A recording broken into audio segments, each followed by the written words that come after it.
cardeais do Nordeste, aqui na nossa região, que é conhecido como cabeça vermelha, né? Ou cabeça. Nós estamos num momento de extrema seca mesmo, iniciando a seca, mas está muito bravo, né?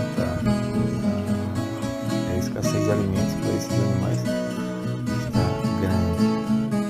Por isso que eles procuram a nossa casa, por lugares onde não pode encontrar alimento.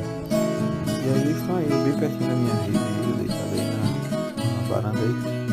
E coloquei ali a casca da melancia e alguns miolos, eles estão ali se deliciando.